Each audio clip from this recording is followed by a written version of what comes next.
Hello my little wee woodland adventurers. How we all been doing? How's your weekend been, eh? Mine's been alright. Went out to a gig, had a laugh, got out camping, Woolly Edge video, tested my winter gear, worked pretty well. So, straight on to it. I'm not dilly-dallying today. It's just a nice tea. Now this, it's been on me for many adventures. Been down mountains, dropped down mountains. And I've got a fire log. Combination of wood, just some little bits that I picked up from the shop. And my good old fashioned wood burning stove, because I absolutely love it.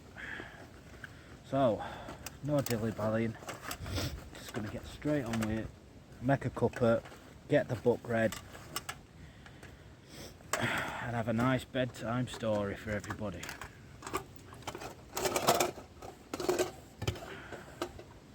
Do you know, the more I'm using this little stove, the more I'm really appreciating it. It's got such a simple design that when you get it set up, it's just amazing. It's just boom, set up, and then you've got yourself a little feeding pocket. It's just brilliant. I highly recommend it. Doesn't walk that much as well, so I'm going to position that there, as you can see. Right, so if you remember, what is it that I use to get my fire going again? Do you remember? Actually,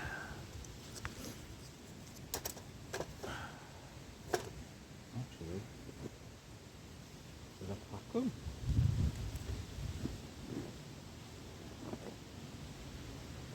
Where's words? However,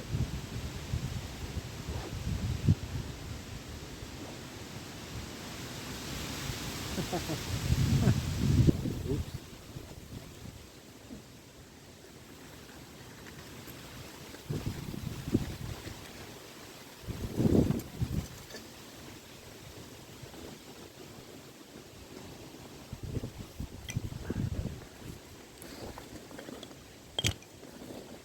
Now, it looks like I've made a mistake. Uh-oh.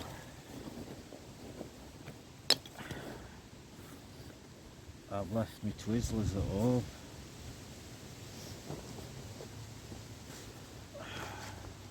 Well then, there's only one thing to do now. If you fail at something, don't ever be disheartened.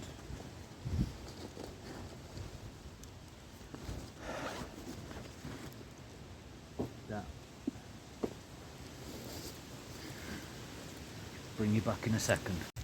So, this is a tree from the silver birch. The interesting thing is that it's also very flammable. So if you're very generous, we can harvest the branch leaves, and that should provide us a decent kindling to get a fire going.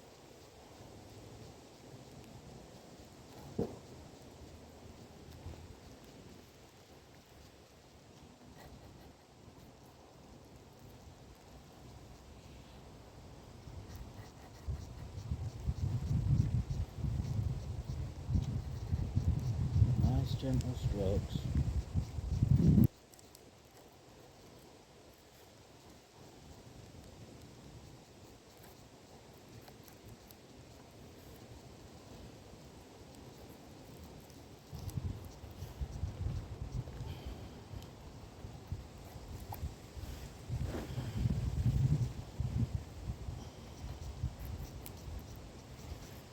getting that skin off.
Right. Now a little bit of bread. Now, I really was not expecting. Now, I really wasn't expecting to make this mistake. I was just wanting to get out here, make a quick fire, cup of tea, read my book. But now that I'm out here, it is what it is.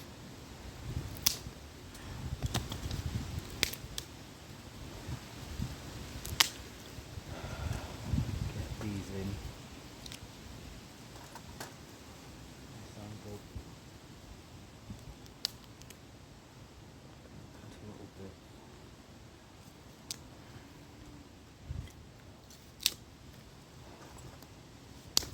Start building it up.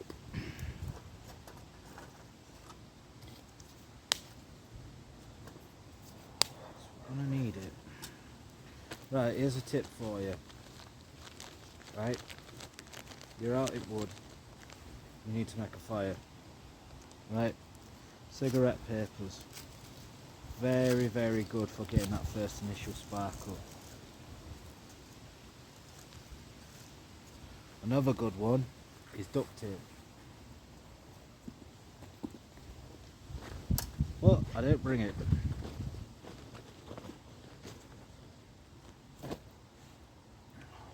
But I did bring my flint with a built-in whistle.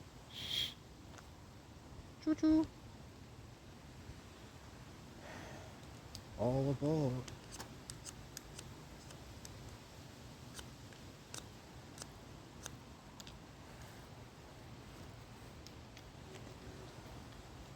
Right, now we're going to get into the fun bit. Making a fire. Go!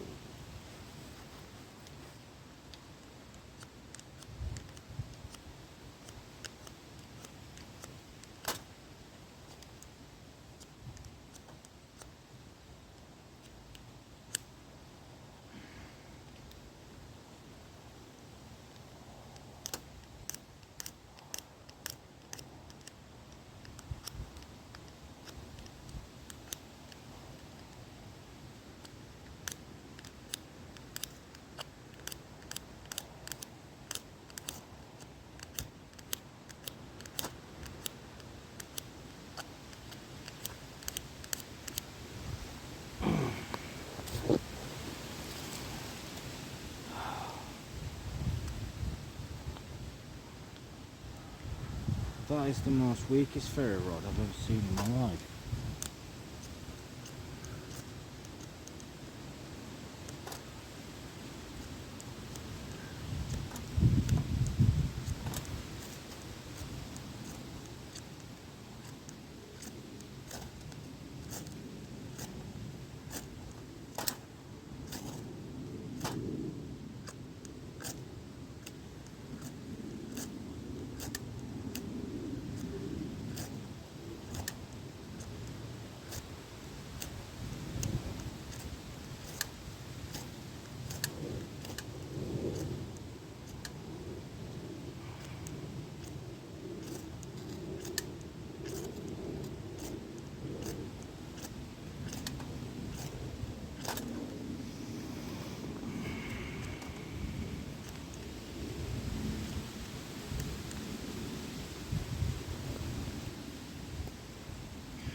I don't know if that fails. There's an even better trick. It's called a lighter.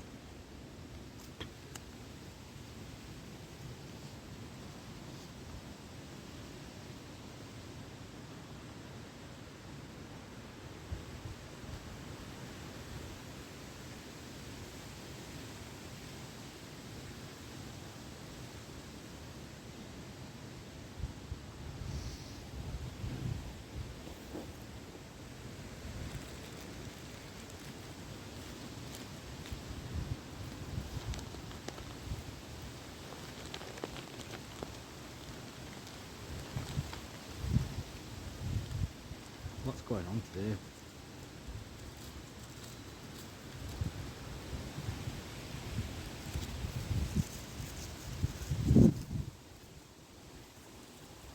Some bad juju going around. Use a tissue.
Sometimes helps some bad luck.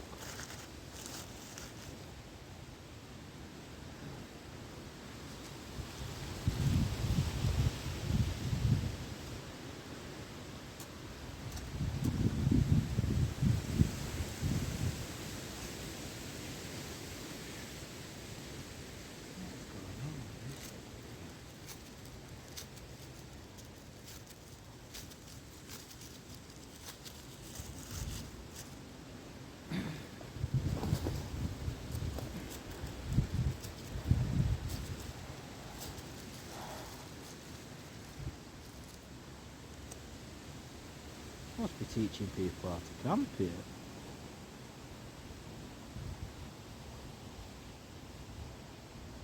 Doing a very good job at it.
fires.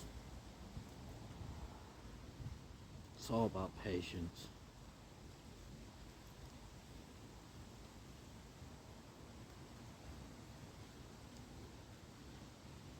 This is one of the reasons why I like to do bushcraft. It learns you patience,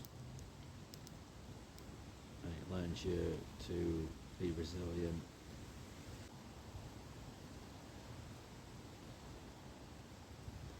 I think I need to get better at making a fire though.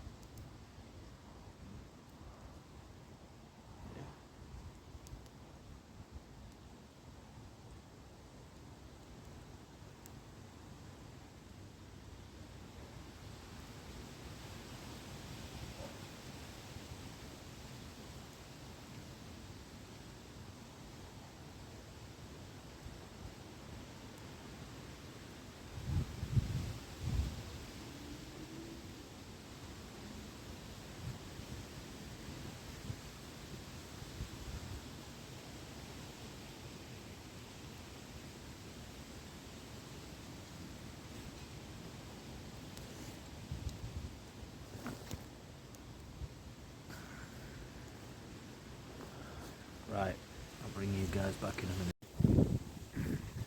Right, welcome back. Fire's going.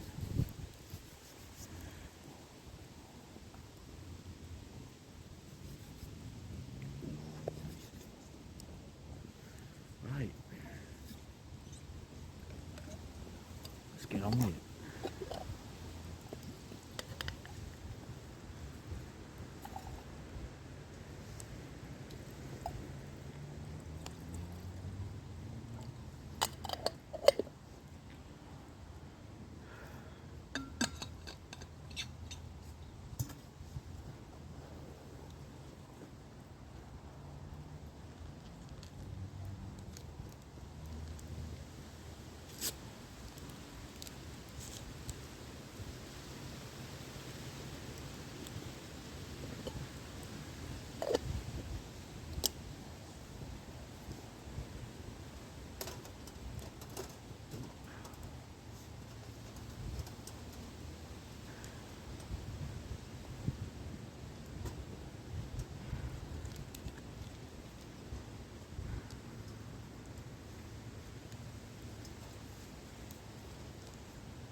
Chapter 15.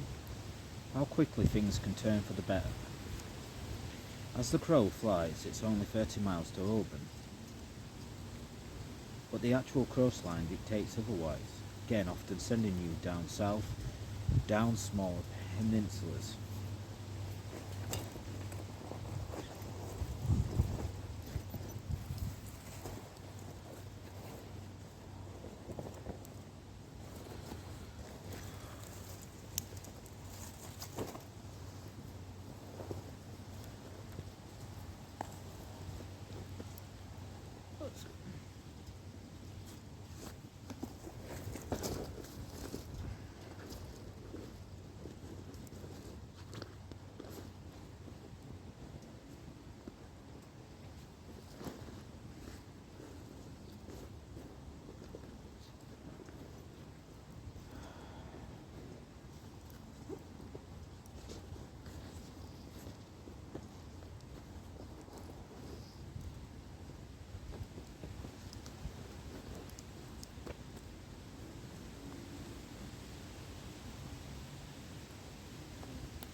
I forgot my cup as well.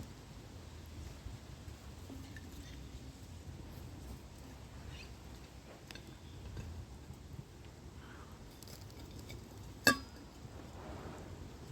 am I like today?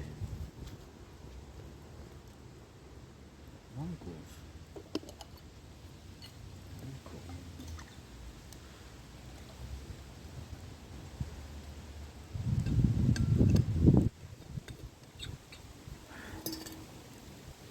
We've just got to keep adapting.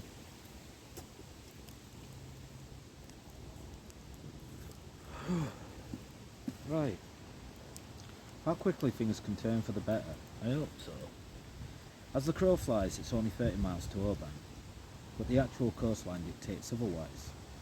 Again, often sending you down south, down small peninsulas, one of which took me to Kells, another to Arid, and the last to Lower Adenteline, adding on twice the distance. It would be a big push for Jet and me to make it in time in order to restock with more supplies before we ran out. Once again completely knackered, Jet and I staggered into Oban on 6th of May 2018.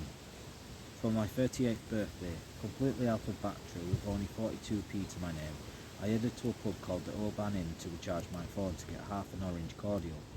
It was utterly soul-destroying watching people come in ordering meals that looked so delicious. One family sat down next to me and ordered a steak and ale pies all round, my favourite. I was so hungry, seeing as it was my 38th birthday. I'd be a liar if I said I didn't feel a little bit sorry for myself. I made my half a cordial last for around 3 hours, by which time the evening had started closing in and the bar had started to get busier. It was a Saturday and soon enough the place was nearly full. I decided to get myself Jet and my big bag that was taking up so much space out there to find a spot to camp and forage for some whelks, which by now I was already sick of the sight of. As I was leaving, I held the door open for 4 gentlemen, one carrying a banjo, one a guitar, one a ukulele, and the other a fiddle. Once they were all in, I let go of the door and made my way round the corner. Next minute, one of them ran back out and shouted, "Chris Filler!" I turned around and said hello, to which he replied, "Mate, I wondered where I recognise your place from. You're the guy walking the UK coastline, aren't you?" "Yes, pal, I am indeed. I'm just heading off to camp up for the night. Chris, please stay for a bit longer and let us buy a pint. What you're doing is insane and would be honoured by a way. My name's Spence." I agreed and went back in to join them. I asked what time they were going to start playing. "No, mate, we just go from bar to bar with our instruments playing Scottish music," said Spence. "We do that a lot up here in Scotland." "That's bloody awesome," I said. "I love to play too. I really miss my guitar." "Well, we're going to have a jam very shortly and the pub's got its own guitar on the wall over there. Join us if you like." "I'd love to." Spence got the pints in and soon enough we started to play. By the time the bar was full, Jet was given a blanket to lie under the table, relax and fall asleep. Given the fact that I hadn't eaten and was all round exhausted, the Guinness went straight to my head in no time. They were great. They were all great musicians. I could also hold a tune. After about half an hour of playing, I said to the band, "Let's spice this up. If I start playing something, can you just go with it and play along with whatever I do? Take it away, Chris," one of them said. I got up off my chair and stood on the table with the guitar and shouted, "Folks, do me a favour," aiming at everyone in the bar. "Let's have some fun." Everyone cheered. I started to play Mr. Brightside by the Killers, and in no time the whole bar was up on their feet singing at the top of their voices, while the lads played the most amazing backing Scotland style. We played Bruce Springsteen, Stereophonics and Pink Floyd. It was just incredible to be part of such a special moment. As the evening drew to a close, one of the bar staff presented me with a steak and ale pie with mash and pies, as well as some garlic bread. "You deserve this, enjoy," she said. Next minute the whole bar was singing happy birthday to me, egged on by one of the band members whom I told it was my birthday earlier that evening. I was overwhelmed and nearly in tears. I left the bar in no fit state to walk, let alone pitch a tent, but I do remember having a brief moment thinking how this was the epitome of what my walk was really about. Arriving at a town with no money and no food, leaving later that evening having the best evening and best birthday one could ask for, thanks to the kindness of strangers. I was beginning to realise just how quickly things can change for the better, and it was one of the things I loved about this unplanned, totally unpredictable journey. I stumbled my way to a patch of grass outside a huge building and got to work pitching my tent. Needless to say, it was definitely not my best attempt yet. Shortly after, as I lay inside, a police car pulled up and two officers got out and approached me. "Do you realise you have pitched your tent in the garden of the Civic Centre?" one asked. I did my very best to explain what I was doing and related the events that had occurred earlier that evening, at which point they both laughed. One of them said, "Look, it's okay, just make sure you're up and gone before 9 a.m. We have a coffee in the car. Would you like some to help sober you up a bit?" I agreed, and they stayed and chatted with me for a while, laughing at how totally pissed I was before shaking my hand and leaving. The next morning I got up bright and early, feeling like the inside of my head had just been dragged around a cactus, and started to make my way towards Fort William. This stretch was about to be the most scenic and beautiful coastline I had seen to date. Fort William is known as the gateway to the Highlands, with around 28 miles of pure breathtaking nature. As I walked, I could see the mountains of the island of Mull to my left, mountains in front of me, and two beautiful sea locks. It would also be the place where I'd get to climb the last of the three peaks: Wales, England and Scotland's highest mountains, Fort William being home to Ben Nevis.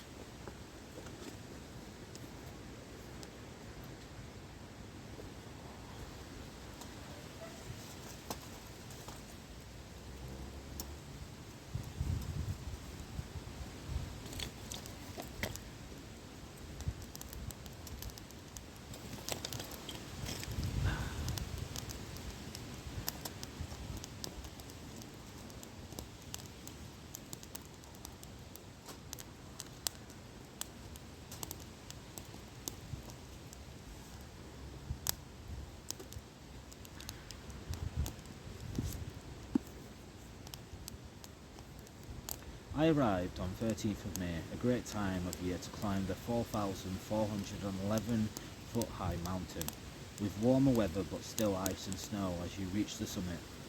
The following day would give us a rare sunny day with perfect visibility to climb it.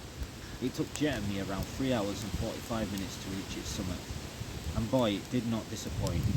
It was perfect. From the top of Ben Nevis, you can't see a single town or village, just mountains as far as the eye can see. We couldn't have asked for a better day. As we made our descent, Jet ran around in the snow as happy as she'd ever seen her. Utterly in her element, it was joyous to watch. That evening, camped just outside Fort William next to a castle ruin. I lay there excited about the notion of doing another island. I couldn't get the thought out of my head that I should walk it to Malag and catch the ferry over to Skye. This would mean I'd have to cut off a big section to get me to Loch Elaine, where I would get the ferry over to Mull, another Scottish island. Knowing I still had Elaine and Jura to compete further south, I could do Skye, then return to Fort William, walk the section I'd missed to Loch Elaine, get the ferry to Mull, and then find a way to do the islands that I'd missed. It was settled. I was off to Skye. The walk to Malag is simply gorgeous, surrounded by mountains, incredible beaches, and an abundance of deer and other amazing wildlife.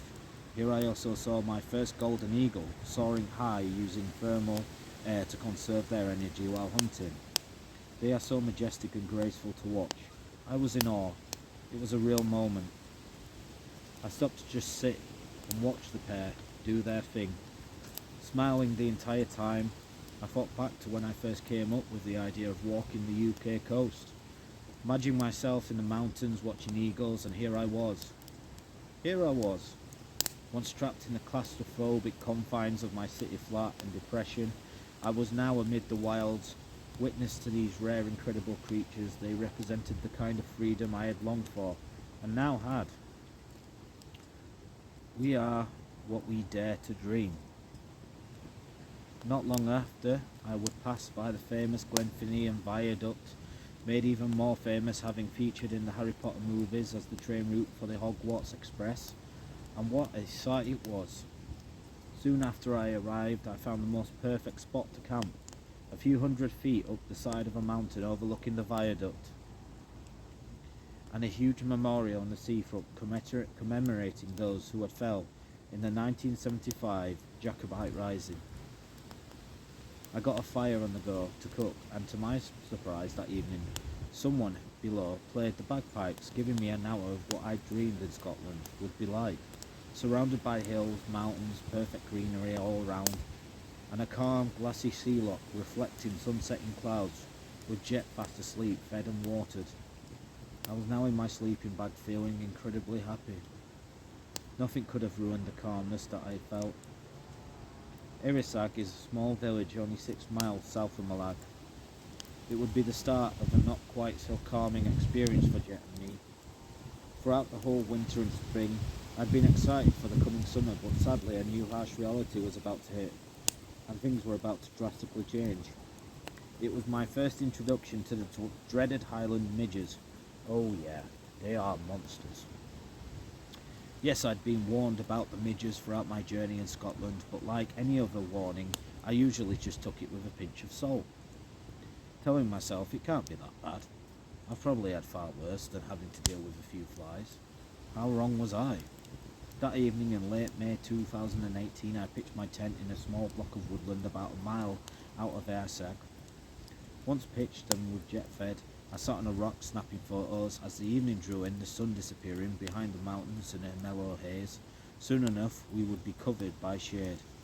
Suddenly, out of nowhere, I could feel sharp pinches, with my face and arms absolutely covered in midges. It was like somebody had turned on a tap, gushing with insects.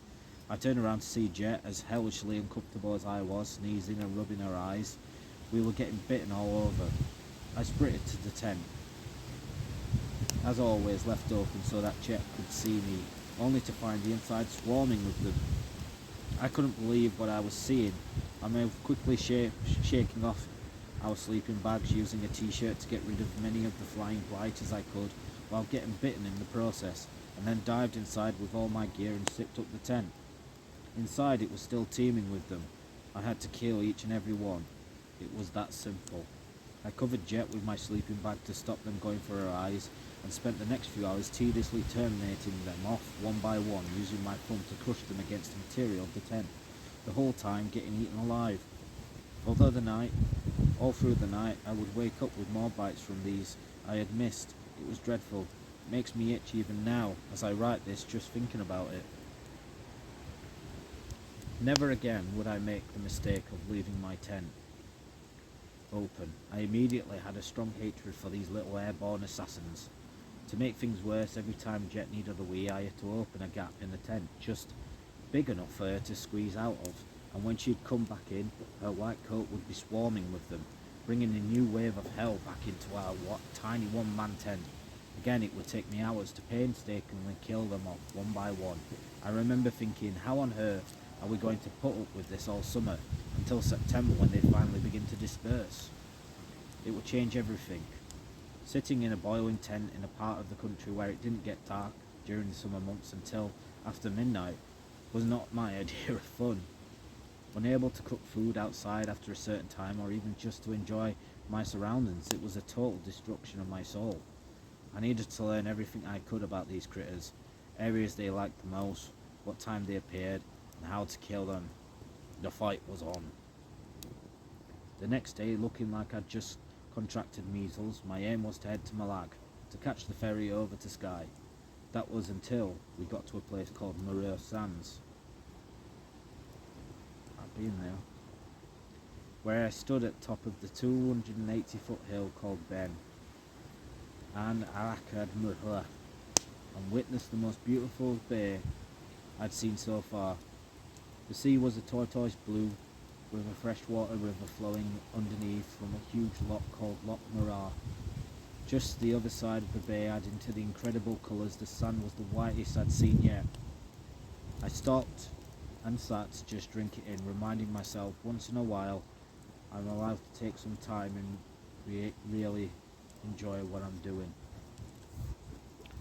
I've been there and it is exactly as he said. It's perfectly beautiful. It's perfect.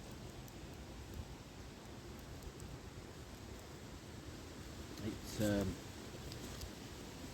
was when I went camping went past Fort Williams and I just stumbled on it. It was absolutely beautiful. Best thing I've ever seen.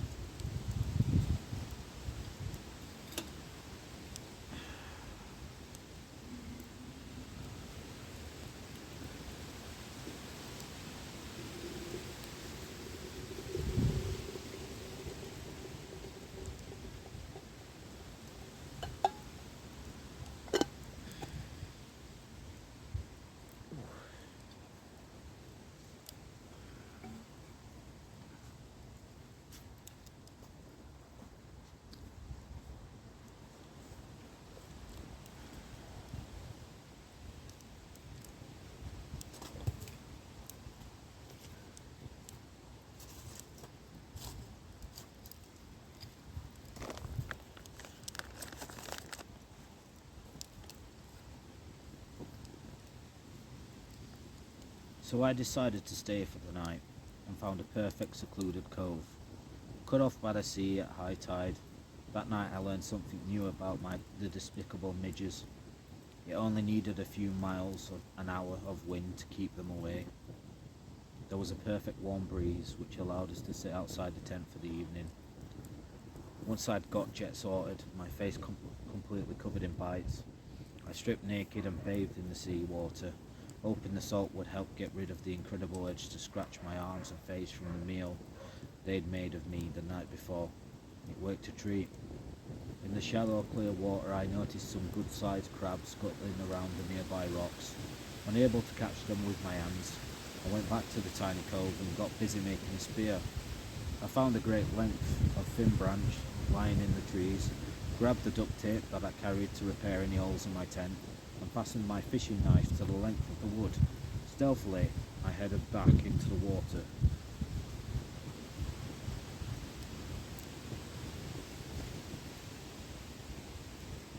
With some small sea snails I'd found and removed from their shells as bait, I perched myself on a rock. They were hiding under drops the snails. I waited patiently. It took some time, but a few hours later, I came back with two sizable velvet crabs. I love crab. It's one of my favourite meats. To bulk things up for my evening stew, I picked small whelks and limpets. It's so satisfying to hunt your own food when you really need it. The feeling of being full on a good nutritious meal in a situation like mine makes a world of difference. The day after next, we made it to Malag. After a very different evening to the one before, I made the grave mistake of camping up in some heather that evening. And the restaged attack by our newfound friends was absolutely brutal. In the morning, hocked like a pincushion, I was in despair at the thought of leaving the tent. Once on Skye, we arrived at a small bay called Armadale, on the southwest tip of the island. It took about a week and a half for me to complete my first section, ending up in Skye's biggest and main town, Portay. I walked the section that took me past Skye Bridge, Broadford, and eventually the last 19 miles back into Portree. I will admit that I found it genuinely hard, as beautiful as the landscape in Skye is. The days were getting hotter, the nights longer, and the midges unbearable each night and morning. By this point, I figured out that the only sweltering days Jet and I needed to wake up early, an hour before light, then walk as much as we could before the heat of the day became unbearable for her, then repeat this in the evening, when it got cooler. Hiding from the heat of the day in a shaded spot, the midges in the morning are as horrific as they are at night, but they start to disperse once it gets too hot. So it was kind of out of the frying pan and into the fire. However, as soon as they go, it just gets hotter. Just to make sure you don't rest on your laurels, out come the clegs, horseflies. It seemed like one endless torture, hot and sweating, covering every inch of your body with clothes, constantly slapping myself across the face with each bite, and in sheer frustration, by the end of the day, it would just be too much to bear. Knowing the midges would very soon be out again, I was finding it very difficult to enjoy my first few weeks in Skye. To make matters even worse, I would soon learn how unbelievably quickly burns, streams from the hills and mountains dry up, leaving very little to drink. I physically couldn't carry all my gear, jet stock food and at least 10 litres of fresh water a day for us to drink, cook and use, to cool her down throughout the day. We arrived in Portier on the 1st of June, thirsty, hot and bitten messes. I made a pact to myself and Jet to spend a couple of days there to regroup, find out local knowledge of the island and give my girl a good rest with plenty of water. I noticed some tents camped up on the shore of Portier, and while normally I would do everything to keep away from the crowds, on this occasion I decided to go and mingle. I pitched my tent and very soon 4 guys, a French Canadian, Dolt a German, Chris a young Scottish fella, Brian a Slovakian, Sven and a younger Italian girl, Angela, came over to see me. We all hit it off really well, and in the end spent 4 nights camping together, foraging mussels on the coast and making dinner over a huge fire pit each night. It was the first time that I would feel like a real traveller, with people around me from all walks of life, and their own adventures to share. One evening Dalt asked me if he had ever heard of the midgie test, before none of us had. You strip naked, spread your legs, put out your arms in the air, and see if you can stand it for 1 minute while the midges devour you, he said. No to that, Chris the German said. Brian, a lot younger and game for anything, said, I'm up for it, pal. I am, I added. Chris soon caved and agreed. Angela was sleeping in the hostel and had already retired for the evening.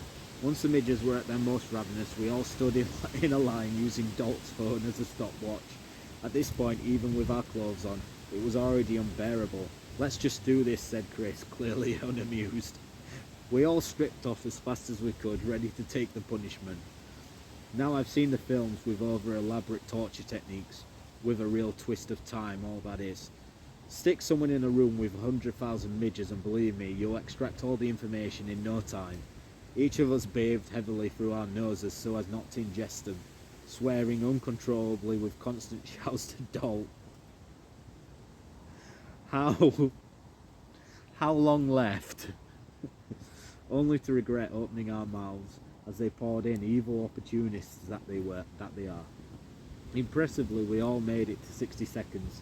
As soon as the time was up, no words were spoken. We all ran out from behind the bushes like we were fleeing for our lives, all in our birthday suits, shouting and slapping ourselves in a deranged frenzy, unzipping our tents and diving in with a desperate sense of urgency. All we could hear was one another swearing, slapping our bodies all over, from our feet, legs, even our manhood, all the way to our faces and hair. After about half an hour, German Chris shouted in a rather disgusted manner, "That was an effing awful idea."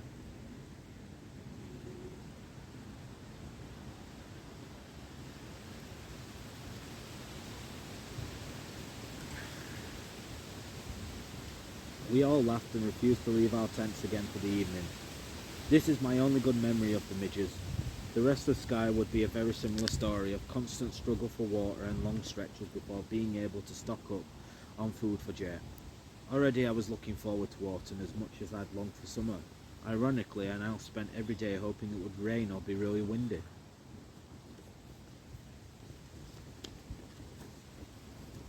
Right. That's the end of that chapter. Thank you for enjoying the story and probably witnessing my incredibly bad fire marking skills. Have a good night, everyone.